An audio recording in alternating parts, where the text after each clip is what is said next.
ദൈവ തിരുനാമം മഹത്വപ്പെടുമാറാകട്ടെ. ഇന്ന് ഈ ശുശ്രൂഷയിലായിരിക്കുന്ന മാതാപിതാക്കൾ, സഹോദരി സഹോദരങ്ങൾ, എല്ലാ പ്രിയപ്പെട്ടവർക്കും കർത്താവായ യേശുക്രിസ്തുവിൻ്റെ പരിശുദ്ധമായ നാമത്തിൽ ഞങ്ങളുടെ സ്നേഹവന്ദനം അറിയിക്കുകയാണ്. ഒരിക്കൽ കൂടെ ദൈവവചനത്തിൻ്റെ കീഴിലായിരിക്കാൻ കർത്താവ് നൽകി തന്നതായ ഈ അനുഗ്രഹിക്കപ്പെട്ട അവസരത്തെ ഓർത്ത് ദൈവത്തെ സ്തുതിക്കുന്നു, ദൈവത്തെ മഹത്വപ്പെടുത്തുന്നു. വെളിപ്പാട് പുസ്തകം 24-ാമത്തെ ക്ലാസ്സിലാണ് നാം ഇന്ന് വന്നിരിക്കുന്നത്.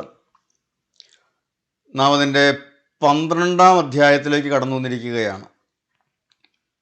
വെളിപ്പാട് പുസ്തകം 12-ാം അധ്യായം അതിപ്രധാനമായ ഒരു അധ്യായമാണ്.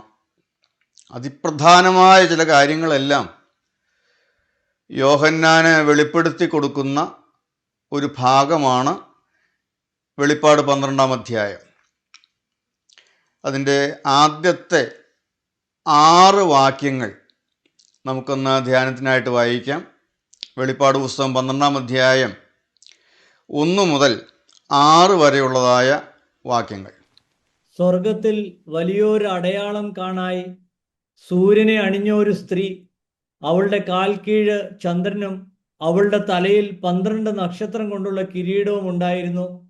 അവൾ ഗർഭിണിയായി നോവ് കിട്ടി വേദനപ്പെട്ട് നിലവിളിച്ചു. സ്വർഗത്തിൽ മറ്റൊരു അടയാളം കാണായി. 7 തലയും 10 കൊമ്പും തലയിൽ 7 രാജമുടിയുമായി തീ നിറമുള്ള ഒരു മഹാസർപ്പം. അതിന്റെ വാൽ ആകാശത്തിലെ നക്ഷത്രങ്ങളിൽ 1/3 വലിച്ചുകൂട്ടി ഭൂമിയിലേക്ക് എറിഞ്ഞു കളഞ്ഞു. പ്രസവിപ്പാറായ സ്ത്രീ പ്രസവിച്ച ഉടനെ കുട്ടിയെ തിന്നുകളവാൻ മഹാസർപ്പം അവളുടെ മുമ്പിൽ നിന്നു. അവൾ സകല ജാതികളെയും ഇരുമ്പുകോൽ കൊണ്ട് മേയ്പ്പാനുള്ള ഒരു ആൺകുട്ടിയെ പ്രസവിച്ചു. കുട്ടി ദൈവത്തിന്റെ അടുക്കലേക്കും അവന്റെ സിംഹാസനത്തിലേക്കും പെട്ടെന്ന് എടുക്കപ്പെട്ടു. സ്ത്രീ മരുഭൂമിയിലേക്ക് ഓടിപ്പോയി. അവിടെ അവളെ 1260 ദിവസം പോറ്റേണ്ടതിന് ദൈവം ഒരുക്കിയ ഒരു സ്ഥലം അവൾക്കുണ്ട്. ഒരു വാക്കുകൂടെ ഒന്ന് പ്രാർത്ഥിക്കാം. കരുണയുള്ള കർത്താവേ, സ്നേഹനിധിയായ ഞങ്ങളുടെ സ്വർഗീയ പിതാവേ, അവിടുത്തെ തിരുവചനത്തിൻ്റെ കീഴിലാണല്ലോ അവിടുന്ന് ഞങ്ങളെ ചേർത്തിരുത്തിയിരിക്കുന്നത്. ഏത് ആത്മാവിനാൽ എഴുതപ്പെട്ടുവോ അതേ ആത്മാവ് തന്നെ ഞങ്ങൾക്ക് പൊരുള് തിരിച്ചു തരുമാറാകണമേ എന്ന് പ്രാർത്ഥിക്കുന്നു. അടിയങ്ങളെ അവിടുത്തെ ക്രൂശിൻ്റെ നിഴലിൽ മറച്ചു നിർത്തുമാറാകണമേ. എല്ലാ മഹത്വവും അവിടുന്ന് മാത്രം എടുക്കണമേ. സകലവും ഞങ്ങൾക്ക് വേണ്ടി ജീവൻ തന്ന യേശുവിൻ്റെ നാമത്തിൽ പ്രാർത്ഥിക്കുന്നു. കൃപയോടെ കേൾക്കണം പിതാവേ, ആമേൻ. ഈ 12-ാം അധ്യായത്തിൻ്റെ ആദ്യത്തെ 6 വാക്യങ്ങൾ സ്വർഗസ്ഥലത്ത് കാണുന്ന 2 അടയാളങ്ങളാണ്. സ്വർഗസ്ഥലത്ത് കാണുന്നതായ 2 അടയാളങ്ങൾ. ഒന്ന്, സൂര്യനെ അണിഞ്ഞ ഒരു സ്ത്രീ. അതാണ് നാം കാണുന്നത്. സ്വർഗത്തിൽ വലിയൊരു അടയാളം കാണായി. സൂര്യനെ അണിഞ്ഞ ഒരു സ്ത്രീ. വീണ്ടും 3-ാം വാക്യത്തിലേക്ക് വരുമ്പോൾ സ്വർഗത്തിൽ മറ്റൊരു അടയാളം കാണായി. 7 തലയും 10 കൊമ്പും തലയിൽ 7 രാജമുടിയുമായി തീ നിറമുള്ള ഒരു മഹാ സർപ്പം. അങ്ങനെ സ്വർഗസ്ഥലത്ത് കാണുന്ന 2 അടയാളങ്ങളാണ് നാം ഇവിടെ കാണുന്നത്. ഒന്ന്, സൂര്യനെ അണിഞ്ഞ സ്ത്രീ. 2, ഒരു മഹാ സർപ്പം. നാം ആത്മീയമായി ധ്യാനിക്കുകയും ചിന്തിക്കുകയും ചെയ്യുമ്പോൾ ഈ സ്വർഗസ്ഥലം എന്ന് പറയുന്നത് എന്താണ്? സ്വർഗത്തിൽ വലിയൊരു അടയാളം കാണായി എന്നാണ് നാം വായിക്കുന്നത്. വാസ്തവത്തിൽ ഏതാണ് ഈ സ്വർഗസ്ഥലം? എന്താണ് ഇവിടെ അർത്ഥമാക്കുന്നത്? എഫേസ്യ ലേഖനം 2-ാം അധ്യായം 7-ാമത്തെ വാക്യം നമുക്കൊന്ന് വായിച്ചു കേൾക്കാം. ക്രിസ്തു യേശുവിൽ അവനോടുകൂടെ ഉയർത്തെഴുന്നേൽപ്പിച്ച് സ്വർഗത്തിൽ ഇരുത്തുകയും ചെയ്തു.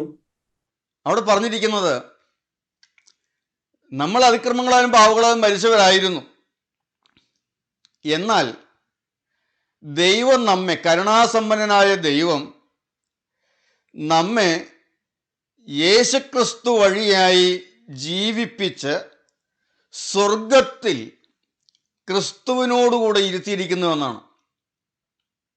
അപ്പോൾ ഇന്ന് നമ്മൾ ആയിരിക്കുന്നതായ, ദൈവം ഇന്ന് നമ്മെ ആക്കിയിരിക്കുന്നതായ ദൈവ സാന്നിധ്യത്തിൻ്റെ ഈ അനുഭവമാണത്. അതിക്രമങ്ങളിലും പാപങ്ങളിലും മരിച്ചവരായിരുന്നു, പ്രകൃതിയ ജാതികളായിരുന്നു, അന്യരായിരുന്നു നമ്മൾ. എന്നാൽ ദൈവം നമ്മെ യേശുക്രിസ്തു വഴിയായി ജീവിപ്പിച്ച് സ്വർഗത്തിൽ ക്രിസ്തുവിനോടുകൂടെ ഇരുത്തിയിരിക്കുന്നു എന്നാണ് അപ്പോസ്തലൻ പറയുന്നത്. എന്ന് പറഞ്ഞാൽ നമ്മൾ ഇന്ന് അനുഭവിക്കുന്നതായ ദൈവ സാന്നിധ്യവും സ്വർഗീയ അനുഭവവുമാണ് അവിടെ കാണിക്കുന്നത്. നമ്മെ സ്വർഗത്തിൽ ഇരുത്തിയിരിക്കുകയാണ്. ദൈവം വസിക്കുന്ന സ്ഥലമാണ് സ്വർഗം. ആത്മീയമായിട്ടാണ്, അക്ഷരികമായുള്ള ഒരു സ്വർഗമല്ല. ആത്മീയമായിട്ട് നാം എല്ലാവരും ഇന്ന് സ്വർഗസ്ഥലത്തിൽ ഇരുത്തിയിരിക്കുന്നവരാണ്. ക്രിസ്തുവിനോട് കൂടെ ദൈവ സാന്നിധ്യത്തിൽ നാം ആയിരിക്കുന്നു. അതാണ് ഈ സ്വർഗസ്ഥലം എന്ന് പറയുന്നത്. അപ്പോൾ ഈ സ്വർഗസ്ഥലത്ത് കാണുന്ന 2 അടയാളങ്ങൾ, ആത്മീക രംഗത്ത്, ആത്മീക അനുഭവങ്ങളുടെ ഇടയിൽ, ഈ അന്ത്യകാലത്ത് നാം ആയിരിക്കുന്നതായ ഈ രംഗത്ത് കാണപ്പെടുന്നതായ 2 അടയാളങ്ങളാണ്. ഏതെല്ലാമാണ്? 1 സൂര്യനെ അണിഞ്ഞ സ്ത്രീ, 2 ഒരു മഹാസർപ്പം. ഈ വെളിപ്പാട് പുസ്തകം 12-ാം അധ്യായം പലതരത്തിൽ വ്യാഖ്യാനിക്കുന്നുണ്ട്, പലതരത്തിലുള്ളതായ വ്യാഖ്യാനങ്ങൾ. ഒന്നാമതായിട്ട് കാണുന്നതായ അടയാളം സൂര്യനെ അണിഞ്ഞ സ്ത്രീയാണ്. ഞാൻ ഇന്ന് ആ വിഷയം ചിന്തിക്കാൻ ആഗ്രഹിക്കുന്നു. സൂര്യനെ അണിഞ്ഞ സ്ത്രീ. വേദപുസ്തകം വ്യാഖ്യാനിക്കുന്നവർ പല വിധത്തിൽ ആ സ്ത്രീയെ വ്യാഖ്യാനിക്കുന്നുണ്ട്. ആരുടെയും വ്യാഖ്യാനം തെറ്റാണെന്ന് പ്രസ്താവിക്കാനോ തെളിയിക്കാനോ, അല്ലെങ്കിൽ ഏതെങ്കിലും ഒരു വ്യാഖ്യാനം ശരിയാണെന്ന് തെളിയിക്കാനൊന്നും അല്ല ഞാൻ ആഗ്രഹിക്കുന്നത്. ഈ വിഷയത്തിലൂടെ ആത്മീകമായി ചില മെസ്സേജുകൾ നമുക്ക് പ്രാപിക്കാനുണ്ട്.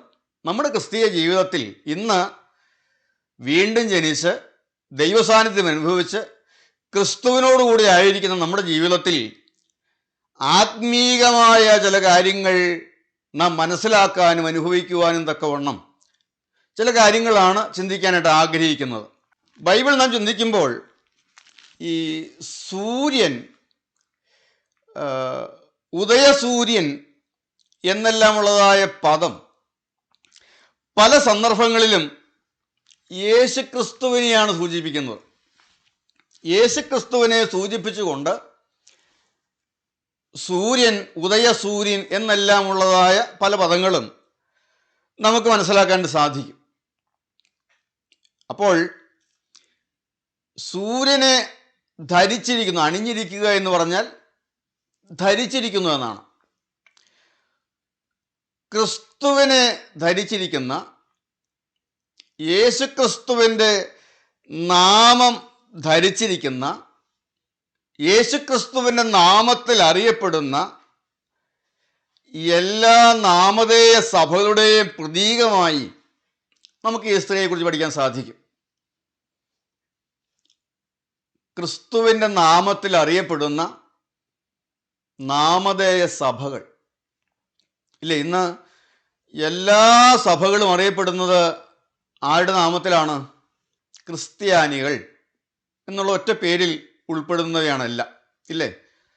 യാക്കോബായ സഭയും ഓർത്തഡോക്സ് സഭയും കത്തോലിക്ക സഭയും മർത്തോമ സഭയും CSI സഭയും ഇവാഞ്ചലിക്കൽ സഭയും പെന്തക്കോസ്ത് സഭകൾ, ഓരോ വിഭാഗങ്ങളും ആത്മീയ പ്രസ്ഥാനങ്ങളും കൂട്ടായ്മകളും എല്ലാം പല പേരുകളിലാണെന്ന് അറിയപ്പെടുന്നത്, അല്ലേ? പക്ഷെ എല്ലാവരും ആരാണ്? ക്രിസ്ത്യാനികൾ എന്ന് പറഞ്ഞാൽ ക്രിസ്തുവിൻ്റെ നാമമാണ് എല്ലാവരും ധരിച്ചിരിക്കുന്നത്. സഭകൾ പല പേരിൽ അറിയപ്പെടുന്നെങ്കിലും എല്ലാ സഭകളും അണിഞ്ഞിരിക്കുന്ന നാമം ഏതാണ്? യേശുക്രിസ്തുവിൻ്റെ നാമമാണ്.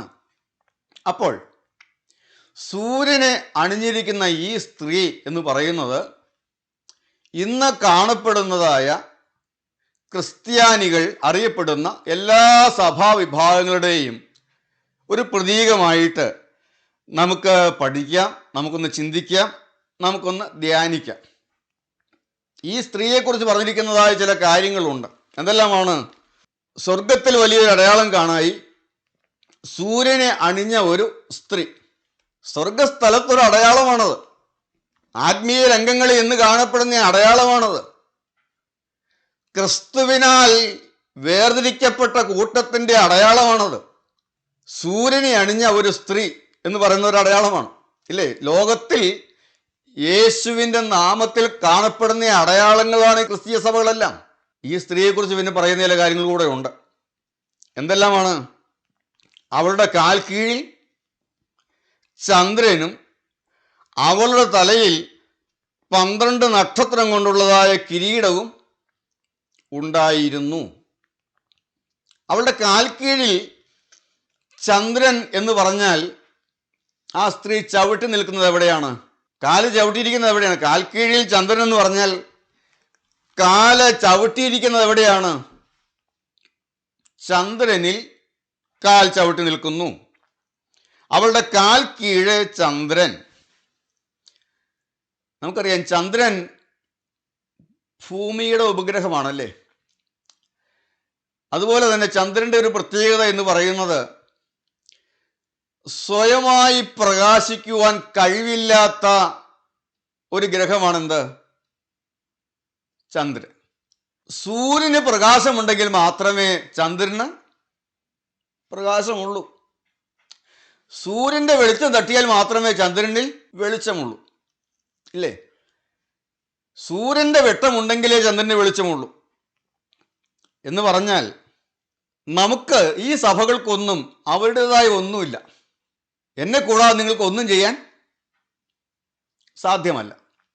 അപ്പോൾ ഇവിടെ ഈ സ്ത്രീ നിൽക്കുന്നത് ചന്ദ്രനിൽ ചവിട്ടി നിൽക്കുന്നു എന്ന് പറയുമ്പോൾ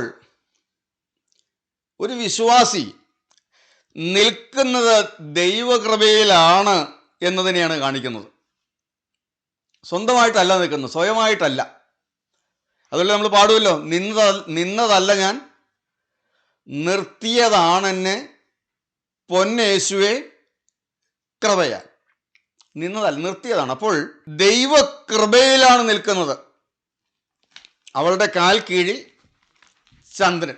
സ്വന്തം കഴിവിലല്ല നിൽക്കുന്നത്, ദൈവകൃപയിലാണ് നാം നിൽക്കുന്നത്. 1 കൊരിന്ത്യർ 15:11 വായിക്കാം. എങ്കിലും ഞാൻ ആകുന്നത് ദൈവകൃപയാലാകുന്നു, എന്നോടുള്ള അവന്റെ കൃപ വ്യർത്ഥമായതുമില്ല. അപ്പോസ്തലൻ പറയുകയാണ്, ഞാൻ ആകുന്നത് ദൈവകൃപയാലാകുന്നു. 1 പത്രോസ് 5:12. നിങ്ങളെ പ്രബോധിപ്പിച്ചും നിങ്ങൾ ഈ നിൽക്കുന്നത് ദൈവത്തിന്റെ സത്യകൃപയിലാകുന്നു എന്ന് സാക്ഷീകരിച്ചും കൊണ്ട് ഞാൻ നിങ്ങളുടെ വിശ്വസ്ത സഹോദരൻ എന്ന് നിരൂപിക്കുന്ന സില്യാനോസ് മുഖാന്തരം ചുരുക്കത്തിൽ എഴുതിയിരിക്കുന്നു. നിങ്ങൾ നിൽക്കുന്നത് ദൈവത്തിൻ്റെ കൃപയിലാണ്. റോമർ 5:2 കൂടെ. നാം നിൽക്കുന്നത് ദൈവത്തിൻ്റെ കൃപയിലാണ്. നാം നിൽക്കുന്ന ഈ കൃപയിലേക്ക് നമുക്ക് അവൻ മൂലം വിശ്വാസത്താൽ പ്രവേശനം ലഭിച്ചിരിക്കുന്നു. നാം നിൽക്കുന്ന ഈ കൃപയിലേക്ക് നമുക്ക് അവൻ മുഖാന്തരം വിശ്വാസത്താൽ പ്രവേശനം ലഭിച്ചിരിക്കുന്നു.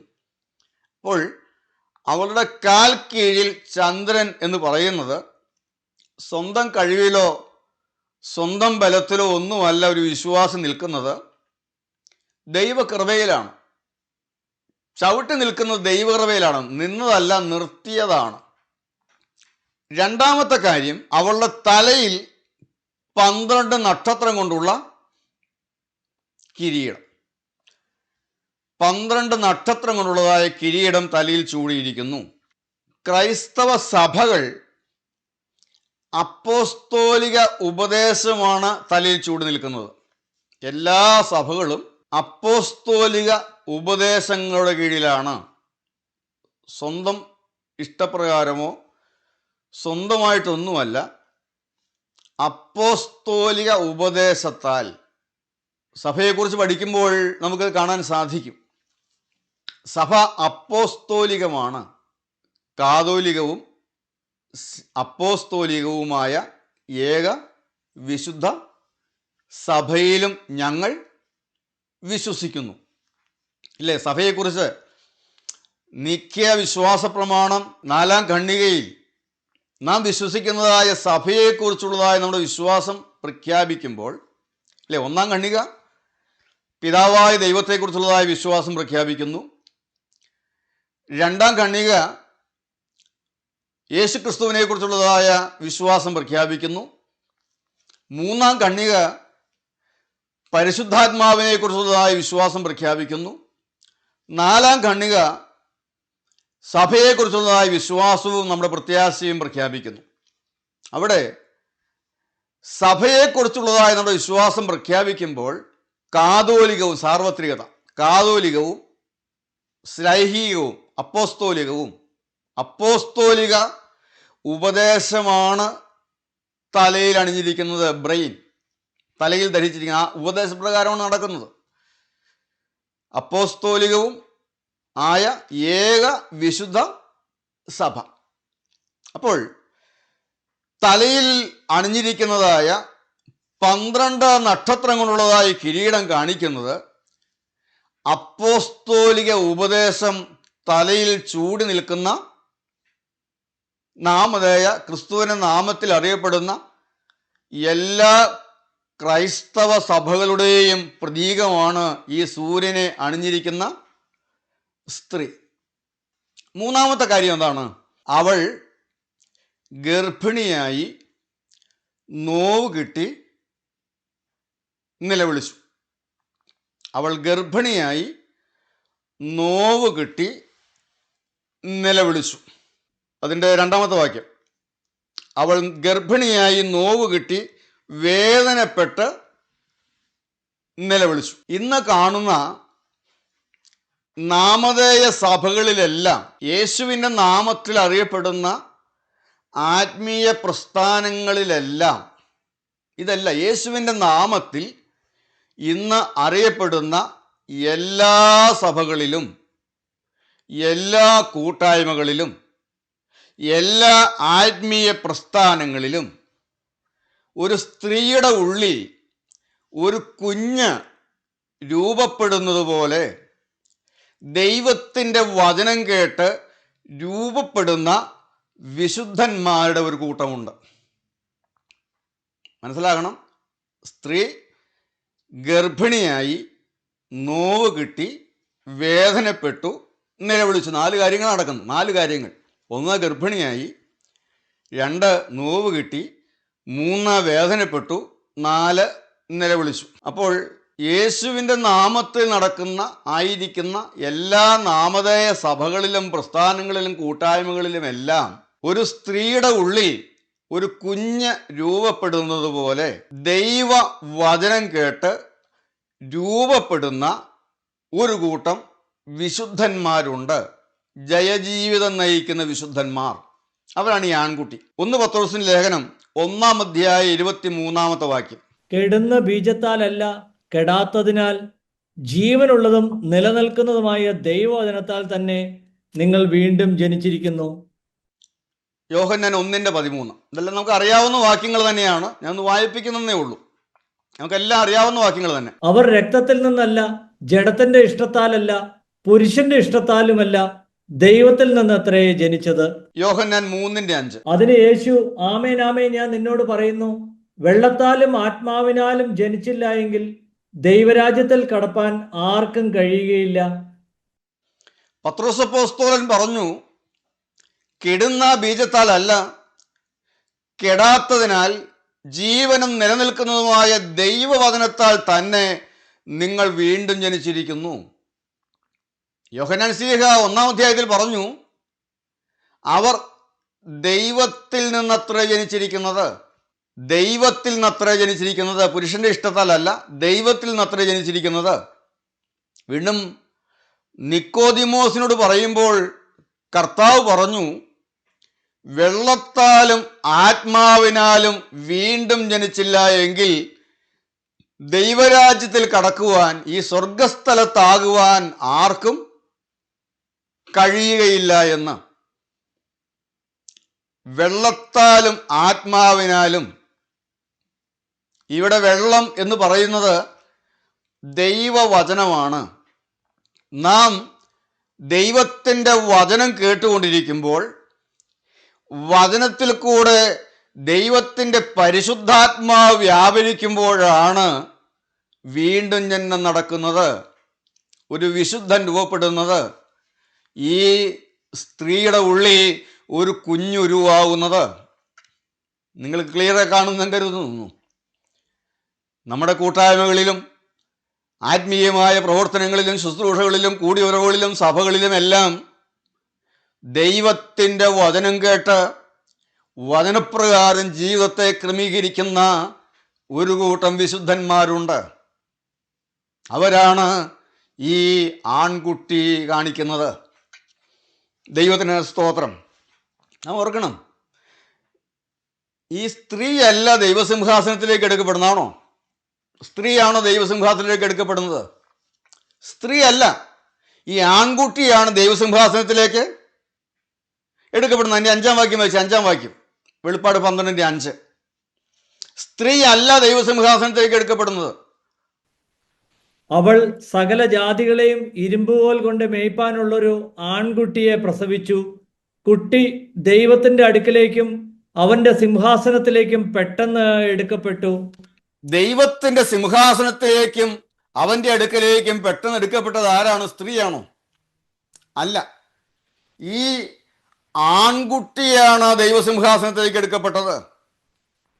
മാത്രമല്ല, സകല ജാതികളെയും ഇരുമ്പുകോൽ കൊണ്ട് മേയ്ക്കാനുള്ള, ഇരുമ്പ് അധികാരത്തെ കാണിക്കുന്നു, അധികാരത്തോടെ ഭരണം നടത്തുന്ന സകല ജാതികളെയും ഇരുമ്പുകോൽ കൊണ്ട് മേയ്പ്പാനുള്ള ആൺകുട്ടിയാണത്. ക്രിസ്തുവിനോടുകൂടെ വാഴുന്നത് അവൻ്റെ വിശുദ്ധന്മാരാണ്. വാക്യങ്ങളുണ്ട്, ക്രിസ്തുവിനോടുകൂടെ വാഴുന്നത് അവൻ്റെ വിശുദ്ധന്മാരാണ്. സകല ജാതികളെ ഇരുമ്പുകോൽ കൊണ്ട് മേയ്പ്പാനുള്ള അധികാരത്തോടെ ഭരണം നടത്തുന്ന ആൺകുട്ടി, ക്രിസ്തുവിനോട് കൂടെ ഇരുന്ന് വാഴുന്ന വിശുദ്ധന്മാർ, അവൻ്റെ വിശുദ്ധന്മാർ അവനോടുകൂടെ വാഴും. 2 തിമോത്തിയോസ് 2:11-12. നാം അവനോടുകൂടെ മരിച്ചുവെങ്കിൽ കൂടെ ജീവിക്കും, സഹിക്കുന്നുവെങ്കിൽ കൂടെ വാഴും. നാം തള്ളിപ്പറയുമെങ്കിൽ അവൻ നമ്മെയും തള്ളിപ്പറയും. നാം അവനോടുകൂടെ വാഴും. വെളിപ്പാട് 20:4. ഞാൻ ന്യായാസനങ്ങളെ കണ്ടു, അവയിൽ ഇരിക്കുന്നവർക്ക് ന്യായവിധിയുടെ അധികാരം കൊടുത്തു. യേശുവിൻ്റെ സാക്ഷ്യവും ദൈവവചനവും നിമിത്തം തല ഛേദിക്കപ്പെട്ടവരും മൃഗത്തെയോ അതിൻ്റെ പ്രതിമയോ നമസ്കരിക്കാതിരുന്നവരും നെറ്റിയിലും കൈമേലും അതിൻ്റെ മുദ്ര കൈക്കൊള്ളാതെ ഇരുന്നവരുമായവരുടെ ആത്മാക്കളെയും ഞാൻ കണ്ടു. വെളിപ്പാട് 20:6. ഒന്നാമത്തെ പുനരുത്ഥാനത്തിൽ പങ്കുള്ളവൻ ഭാഗ്യവാനും വിശുദ്ധനുമാകുന്നു. അവരുടെ മേൽ 2-ാം മരണത്തിന് അധികാരമില്ല. അവർ ദൈവത്തിനും ക്രിസ്തുവിനും പുരോഹിതന്മാരായി ക്രിസ്തുവിനോടുകൂടെ 1000 ആണ്ട് വാഴും. അവർ ദൈവത്തിനും ക്രിസ്തുവിനും പുരോഹിതന്മാരായി ക്രിസ്തുവിന് കൂടെ 1000 ആണ്ട് വാഴും. 4-ാം വാക്യം നാം വായിച്ചതിൻ്റെ അവസാന ഭാഗത്താണ് അവർ ജീവിച്ച് 1000 ആണ്ട് ക്രിസ്തുവിനോട് കൂടെ വാണു എന്ന് നാം കാണുന്നത്. 20:4 അവസാന ഭാഗം, 20:6, 22:5. ഇനി രാത്രി ഉണ്ടാകുകയില്ല, ദൈവമായ കർത്താവ് അവരുടെ മേൽ പ്രകാശിക്കുന്നത് കൊണ്ട് വിളക്കിന്റെ വെളിച്ചമോ സൂര്യന്റെ വെളിച്ചമോ അവർക്ക് ആവശ്യമില്ല. അവർ എന്നേക്കും രാജാക്കന്മാരായിരിക്കും. എന്നേക്കും രാജാക്കന്മാരായിരിക്കും. വെളിപ്പാട് 3:21. ജയിക്കുന്നവന് ഞാൻ എന്നോടുകൂടെ എൻ്റെ സിംഹാസനത്തിൽ ഇരിപ്പാൻ വരം നൽകും. ഞാനും ജയിച്ച് എൻ്റെ പിതാവിനോടുകൂടെ അവൻ്റെ സിംഹാസനത്തിൽ ഇരുന്നത് പോലെ തന്നെ. ജയിച്ച് അവനോടുകൂടെ അവൻ്റെ സിംഹാസനത്തിൽ ഇരുന്ന ഭരണം നടത്തും. ഇത്രയും വാക്യങ്ങൾ ആ കാര്യങ്ങളൊന്ന് തെളിയിക്കാൻ വേണ്ടിയാണ്. നമ്മൾ രൂപാന്തരപ്പെടണം. ക്രിസ്തുവിനോട് കൂടെ വാഴണമെങ്കിൽ ഈ ആൺകുട്ടിയായി മാറണമെന്ന എല്ലാ സഭകളിലുമുണ്ട്. അതുകൊണ്ടാണ് ഒരു സഭയിൽ നിന്ന് വേറൊരു സഭയിലേക്ക് മാറണ്ട എന്ന് പറയുന്നത്. അത് വേറെ വിഷയം. നമ്മളെ സംബന്ധിച്ചിടത്തോളം ദൈവരാജ്യത്തിൽ ഈ ക്രിസ്തുവിനോടുകൂടെ വാഴണമെങ്കിൽ രൂപാന്തരപ്പെട്ടാൽ മതി. ഈ എല്ലാ സഭകളുടെയും ഉള്ളിൽ ദൈവത്തിൻ്റെ വചനം കേട്ട് രൂപാന്തരപ്പെടുന്ന വിശുദ്ധന്മാരുണ്ട്. അവരെല്ലാവരുമാണ് ക്രിസ്തുവിന് മടങ്ങി വരവെങ്കിൽ എടുക്കപ്പെടുന്നത്.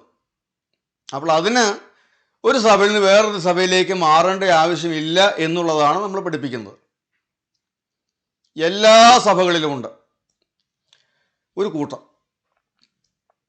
ഇന്ന് കാണപ്പെടുന്ന ക്രൈസ്തവ രംഗങ്ങളിലെല്ലാം ദൈവവചനം കേട്ട് രൂപപ്പെടുന്നതായ വിശുദ്ധന്മാരുടെ ഒരു കൂട്ടമുണ്ട്.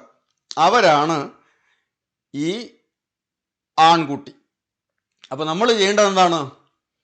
നമ്മൾ കേൾക്കുന്നതായ ദൈവവചനപ്രകാരം നാം രൂപപ്പെടണം, രൂപാന്തരം പ്രാപിക്കണം. രണ്ട് വാക്യങ്ങൾ ഒന്ന് നോട്ട് ചെയ്തോ. യാക്കോബ് 1:21 മുതൽ 25 വരെ. ആകയാൽ എല്ലാ അഴുക്കും ദുഷ്ടതയുടെ ആധിക്യവും വിട്ട് നിങ്ങളുടെ ആത്മാക്കളെ രക്ഷിപ്പാൻ ശക്തിയുള്ളതും ഉൾനട്ടതുമായ വചനം സൗമ്യതയോടെ കൈക്കൊള്ളുവിൻ. എങ്കിലും വചനം കേൾക്ക മാത്രം ചെയ്തുകൊണ്ട് തങ്ങളെ തന്നെ ചതിക്കാതെ അതിനെ ചെയ്യുന്നവരായും ഇരിപ്പിൻ. ഒരുത്തൻ വചനം കേൾക്കുന്നവൻ എങ്കിലും ചെയ്യാത്തവനായിരുന്നാൽ അവൻ തൻ്റെ സ്വാഭാവിക മുഖം കണ്ണാടിയിൽ നോക്കുന്ന ആളോട് ഒക്കുന്നു. അവൻ തന്നെത്താൻ കണ്ട് പുറപ്പെട്ട് താൻ ഇന്ന രൂപമായിരുന്നു എന്ന് ഉടനെ മറന്നുപോകുന്നു. സ്വാതന്ത്ര്യത്തിൻ്റെ തികഞ്ഞ ന്യായപ്രമാണം ഉറ്റുനോക്കി അതിൽ നിലനിൽക്കുന്നവനോ കേട്ട് മറക്കുന്നവനല്ല, പ്രവൃത്തി ചെയ്യുന്നവനായി താൻ ചെയ്യുന്നതിൽ ഭാഗ്യവാനാകും. നമ്മളെ രക്ഷിപ്പാൻ ശക്തിയുള്ളതും ഉൾനട്ടതുമായ ദൈവത്തിൻ്റെ വചനം സൗമ്യതയോടെ കൈക്കൊണ്ട് ദൈവവചനപ്രകാരം രൂപാന്തരം പ്രാപിച്ച് രൂപപ്പെട്ട് നാം മാറണമെന്നാണ് ഇവിടെ കാണുന്നത്. 2 തിമോത്തിയോസ് ലേഖനം 3-ാം അധ്യായം 16-17 വാക്യങ്ങൾ നാം വായിക്കുമ്പോൾ എല്ലാ തിരുവെഴുത്തും ദൈവവിശ്വാസീയമാകയാൽ 2 തിമോത്തിയോസ് 3:16-17 ദൈവത്തിൻ്റെ മനുഷ്യൻ സകല സൽപ്രവൃത്തികളിലും തികഞ്ഞവനായി വക പ്രാപിക്കേണ്ടതിന് ഈ തിരുവെഴുത്ത് എല്ലാ തിരുവെഴുത്തും ദൈവശ്വാസീയമാകയാൽ. വാക്യം വായിക്കാം. എല്ലാ തിരുവെഴുത്തും ദൈവശ്വാസീയമാകയാൽ ദൈവത്തിൻ്റെ മനുഷ്യൻ സകല സൽപ്രവൃത്തിക്കും വക പ്രാപിച്ച് തികഞ്ഞവനാകേണ്ടതിന് ഉപദേശത്തിനും ശാസനത്തിനും ഗുണീകരണത്തിനും നീതിയിലെ അഭ്യാസത്തിനും പ്രയോജനമുള്ളത് ആകുന്നു. എല്ലാ തിരുവെഴുത്തും ദൈവശ്വാസീയമാകയാൽ, ഇത് ദൈവത്തിൻ്റെ വചനമാകയാൽ, ദൈവം പറഞ്ഞതാകയാൽ ദൈവത്തിൻ്റെ മനുഷ്യൻ സകല പ്രവൃത്തിയിലും തികഞ്ഞവനായി മാറേണ്ടതിന്, വക പ്രാപിക്കേണ്ടതിന്, ശരിയായി രൂപപ്പെടേണ്ടതിന്, ഉപദേശമായും ശാസനയായും നമ്മുടെ ഗുണത്തിന് വേണ്ടി നമ്മെ ശരിയായി രൂപപ്പെടുത്തുവാൻ തക്കവണ്ണം അഭ്യസിക്കുന്നതിന് വേണ്ടി ദൈവത്തിൻ്റെ വചനം നമ്മോട് ഇടപെടുകയാണ്. നാം നമ്മോട് ഇടപെട്ട വചനത്തിനൊത്തവണ്ണം രൂപാന്തരപ്പെടണം. 1 പത്രോസ് 2-ാം അധ്യായം 2-ാമത്തെ വാക്യത്തിൽ അപ്പോസ്തലൻ പറയും, നിങ്ങൾ ഇപ്പോൾ ജനിച്ച ശിശുക്കളെ പോലെ രക്ഷയ്ക്കായി വളരുവാൻ ദൈവവചനമെന്ന മായമില്ലാത്ത പാൽ കുടിപ്പാൻ വാഞ്ചിപ്പീൻ. ദൈവവചനമെന്ന മായമില്ലാത്ത പാൽ ഇപ്പോൾ ജനിച്ച ശിശുക്കളെ പോലെ നാം കുടിക്കണം. ഇല്ലേ? ജനിച്ചാലും ജനിപ്പിക്കുന്നത് എങ്ങനെയാണ്? ജനനം എങ്ങനെ നടക്കുന്നത്? കിടന്ന ബീജത്താലല്ല, കെടാത്തതിനാൽ ജീവൻ നിലനിൽക്കുന്നതുമായ ദൈവവചനത്താൽ. അപ്പോൾ വീണ്ടും ജനിച്ചവരും വചനം കേൾക്കണം വളരാൻ വേണ്ടി. അതേ പ്രതിമയായി രൂപപ്പെടണം. ക്രിസ്തുവിൻ്റെ അതേ പ്രതിമയായി രൂപപ്പെടണം. ഇപ്പോൾ ജനിച്ച ശിശുക്കളെ പോലെ വചനം കേൾക്കണം. വീണ്ടും ജനിച്ച ഒരു ദൈവവേദലായി വചനം കേൾക്കണമെന്ന്. ചുമ്മാ കേൾക്കുകയല്ല. രക്ഷയ്ക്കായി വളരാൻ വചനം പ്രയോജനപ്പെടണമെങ്കിൽ വീണ്ടും ജനനത്തിന് അനുഭവത്തിൽ വന്നിട്ട് വചനം കേൾക്കണം. ദൈവത്തിന് സ്തോത്രം. നിങ്ങൾ രക്ഷയ്ക്കായി വളരുവാൻ, ഇപ്പോൾ ജനിച്ച ശിശുക്കളെ പോലെ രക്ഷയ്ക്കായി വളരുവാൻ, ദൈവത്തിൻ്റെ വചനമെന്ന മായമില്ലാത്ത പാല് കുടിക്കുവാൻ വാഞ്ചിക്കണം. ഇനി അടുത്ത കാര്യം, സ്ത്രീയെക്കുറിച്ച് പറഞ്ഞിരിക്കുന്നതായ അടുത്ത കാര്യം എന്താണ്? ഈ ആൺകുഞ്ഞ് രൂപപ്പെട്ടപ്പോൾ എന്താ സംഭവിച്ചത്? എന്താണ്? അവൾ ഗർഭിണിയായി, നോവ് കിട്ടി, വേദനപ്പെട്ട് നിലവിളിച്ചു. നമ്മൾ ചിന്തിച്ച് നോക്കണം. സാധാരണ ഒരു സ്ത്രീ ഏറ്റവും സന്തോഷിക്കേണ്ടതായ ഒരു കാര്യമാണ് നടന്നത്. പക്ഷേ സ്ത്രീ നോവ് കിട്ടി വേദനപ്പെട്ട് നിലവിളിച്ചു. സന്തോഷിക്കുന്നതിന് പകരം വേദനയായി, നോവ് കിട്ടി വേദനപ്പെട്ട് നിലവിളിച്ചു. ഈ അന്ത്യകാലത്ത് അങ്ങനെയാണെന്ന്, അന്ത്യകാലമാകുമ്പോൾ അങ്ങനെ സംഭവിക്കുമെന്ന്. ഈ ആദിമ നൂറ്റാണ്ടിൽ അപ്പോസ്തല പ്രവൃത്തികളുടെ പുസ്തകം നമ്മൾ വായിച്ചാൽ, ആദിമ നൂറ്റാണ്ടിൽ അപ്പോസ്തലന്മാർ സുവിശേഷവുമായി പല സ്ഥലങ്ങളിലേക്ക് ചെന്നു. ശമരിയയിലേക്കും മറ്റ് പല സ്ഥലങ്ങളിലേക്കും പോയി. അവിടെയെല്ലാം അപ്പോസ്തലന്മാരുടെ കയ്യാൽ അടയാളങ്ങളും അത്ഭുതങ്ങളും നടക്കുന്നതും അനേകർ മാനസാന്തരപ്പെടുന്നതുമെല്ലാം സഭ കേട്ടപ്പോൾ സഭ ഒന്നടങ്കം സന്തോഷിച്ചു. അവർ വാഴ്ത്തി പാടി സ്തുതിച്ച് ദൈവത്തെ മഹത്വപ്പെടുത്തി. സഭയ്ക്ക് സന്തോഷമായിരുന്നു കേൾക്കുന്നത്. പാപി രൂപാന്തരപ്പെടുന്നത് കേൾക്കുന്നത്, ജനം മാനസാന്തരപ്പെടുന്നത് കേൾക്കുന്നത് സഭയ്ക്ക് വലിയ ആനന്ദമുളവാക്കുന്ന കാര്യമായിരുന്നു. എന്നാൽ ഇന്നോ ഒരു പാപി മാനസാന്തരപ്പെട്ടു എന്ന് കേൾക്കുമ്പോൾ വേദനപ്പെട്ട്, നോവ് കിട്ടി വേദനപ്പെട്ട് നിലവിളിക്കുന്ന സ്ത്രീയെയാണ് ഇന്ന് നാം കാണുന്നത്. ഒരു പാപി മാനസാന്തരപ്പെട്ടാൽ സ്ത്രീ വേദനപ്പെടുന്നു, സ്ത്രീ നിലവിളിക്കുന്നു. സ്ത്രീക്കത് നൊമ്പരമാണ്, നോവാണ്, സന്തോഷമല്ല ഉണ്ടാകുന്നത്. ഒത്തിരി ഉദാഹരണങ്ങൾ പറയാനുണ്ട്. ഒത്തിരി അനുഭവങ്ങൾ നേരിൽ കണ്ടിട്ടുണ്ട്. ദൈവത്തിൻ്റെ പരിശുദ്ധാത്മാവുള്ളൊരു ദൈവവേദൽ എവിടെ മാനസാന്തരം നടന്നാലും സന്തോഷിക്കും. എല്ലാ ഇടങ്ങളിലുമുണ്ട് മാനസാന്തരപ്പെട്ടവർ. നമ്മുടെ കൂടെ മാത്രമല്ല, എല്ലാ പ്രവർത്തനങ്ങളിലും എല്ലാ ആത്മീയ രംഗങ്ങളിലും വിശുദ്ധന്മാരുണ്ട് എന്ന് വിശ്വസിക്കുന്ന ഒരാളാണ് ഞാൻ. ആര് വേല ചെയ്യട്ടെ, ഏത് സഭയുമായിക്കൊള്ളട്ടെ, അവിടെ ഒരു പാവി മാനസാന്തരപ്പെടുന്നു എന്ന് കേൾക്കുമ്പോൾ, ഒരു വ്യക്തിയെ ദൈവത്തിൻ്റെ വചനം രൂപാന്തരപ്പെടുത്തിയെന്ന് കേൾക്കുമ്പോൾ ഒരു ദൈവത്തിൻ്റെ ഉള്ളിൽ സന്തോഷമുണ്ടാകും. കാരണം അവിടെ വ്യാപരിച്ച അതേ പരിശുദ്ധാത്മാവാണ് ഈ ദൈവമക്കളിൽ വ്യാപരിക്കുന്നത്. ഒരിക്കലും വേദനപ്പെടുകയില്ല. എടാ അവിടെ മാനസാന്തരപ്പെട്ടു, അവിടെ ആൾ കൂടി, ഇവിടെ കൂടണില്ല, അതിലൊന്നും നമുക്ക് വേദനയല്ല. പക്ഷെ മാനസാന്തരപ്പെടാതെ നശിക്കുന്നത് കാണുമ്പോൾ ഉള്ളു നോവും. ജനം നാശത്തിലേക്ക് പോകുന്നത് കാണുമ്പോൾ ഉള്ളു നോവും. അത് ആത്മാവുള്ള ദൈവമക്കളെല്ലാം ഉള്ളിൽ വേദനയുണ്ടാകും. ജനമെല്ലാം പോഷ്കിലേക്ക് പോകുന്നത് കാണുമ്പോൾ, നാശത്തിലേക്ക് പോകുന്നത് കാണുമ്പോൾ. ഞാനിന്നിവിടെ നിർത്താനായിട്ട് പോവുകയാണ്. സൂര്യനെ അണിഞ്ഞ സ്ത്രീ, സ്വർഗസ്ഥലത്ത് കാണുന്ന, ആത്മീയ രംഗങ്ങളിൽ നിന്ന് കാണുന്ന ഒന്നാമത്തെ അടയാളം യേശുവിൻ്റെ നാമം ധരിച്ചു നിൽക്കുന്ന സഭകൾ, ആത്മീയ പ്രസ്ഥാനങ്ങൾ. എന്നാൽ അവിടെയെല്ലാം ദൈവത്തിൻ്റെ വചനം കേട്ട് ഒരു സ്ത്രീയുടെ ഉള്ളിൽ ഒരു കുഞ്ഞ് രൂപപ്പെടുന്നത് പോലെ ഒരു കൂട്ടം വിശുദ്ധന്മാർ രൂപപ്പെടുന്നു. ഒരു കൂട്ടം ജനം ആൺകുട്ടിയായി ദൈവസിംഹാസനത്തിലേക്ക് എടുക്കപ്പെടാൻ തക്കവണ്ണം യോഗ്യത പ്രാപിച്ചുകൊണ്ടിരിക്കുന്നു. എന്നാൽ സ്ത്രീക്കത് നോവ് കിട്ടി വേദനപ്പെട്ട നിലവിളിയാണ്.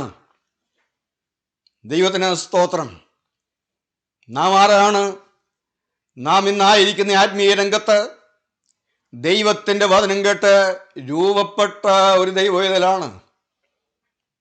നാം ദൈവവരങ്ങളിലേക്ക് നമ്മെ ഇട്ടുകൊടുക്കും. കർത്താവേ, ഞാൻ ശരിയായി രൂപപ്പെടേണ്ടതുപോലെ ഒന്ന് രൂപപ്പെട്ട് ദൈവസിംഹാസനത്തിലേക്ക് എടുക്കപ്പെടാൻ തക്കവണ്ണം രൂപപ്പെട്ട് ദൈവസന്നിധിക്ക് ദൈവസിംഹാസനത്തിൽ ഇരിക്കത്തക്കവണ്ണം രൂപപ്പെട്ട് ഞങ്ങളെ രൂപപ്പെടുത്തുന്നതായ വചനം ധാരാളമായി ഞങ്ങൾക്ക് പകർന്നു തരണമേ. ദൈവത്തിൻ്റെ വചനം ഒരു വ്യക്തിയെ എത്രത്തോളം രൂപപ്പെടുത്തുവാൻ ശക്തിയുള്ളതാണോ അത്രത്തോളം എന്നെ രൂപപ്പെടുത്തണമേ. തലകളെ വണക്കാം. കർത്താവേ, ജീവനും ചൈതന്യമുള്ളതായ നിന്റെ വചനം, പാപിയെ രൂപാന്തരപ്പെടുത്തുന്നതായ നിന്റെ വചനം, ഒരു വ്യക്തിയെ ക്രിസ്തുവിൽ തികഞ്ഞവനായി വളർത്തുന്നതായ നിന്റെ വചനം, ഏതു മനുഷ്യനും ക്രിസ്തുവിൽ തികഞ്ഞവനായി വക പ്രാപിക്കുവാൻ തക്കവണ്ണം രൂപാന്തരം നിന്നതായി നിന്റെ വചനം, വചനത്തിൻ്റെ ശക്തി എന്നിൽ വ്യാപരിക്കണമേ, എന്നിൽ പ്രവർത്തിക്കണമേ. ഒറ്റ കാര്യം മാത്രം കർത്താവേ, ഞാനൊരാൾ രൂപപ്പെടേണ്ടതുപോലെ രൂപപ്പെട്ട് ദൈവസിംഹാസനത്തിങ്കിലേക്ക് എടുക്കപ്പെടാൻ തക്കവണ്ണം നിന്റെ വചനം എന്നിൽ പ്രവർത്തിക്കണമേ. അതിനായി ദൈവങ്ങളിലേക്ക് സമർപ്പിക്കാം. കരുണയുള്ള കർത്താവേ, സ്നേഹനിധിയായ സ്വർഗീയ പിതാവേ, ഞങ്ങളെ കേൾപ്പിച്ച ജീവന്റെ വചനത്തിനായി ഞങ്ങൾ അങ്ങയെ സ്തുതിക്കുന്നു. നിന്റെ വചനത്താൽ ഞങ്ങളെല്ലാവരും അനുഗ്രഹിക്കപ്പെട്ടവരായി തീരുവാൻ സംഗതിയാക്കണമേ. എല്ലാം മഹത്വം എടുക്കണമേ. യേശുവിൻ്റെ നാമത്തിൽ പ്രാർത്ഥിക്കുന്നു. കൃപയോടെ കേൾക്കണം പിതാവേ. ആമേൻ.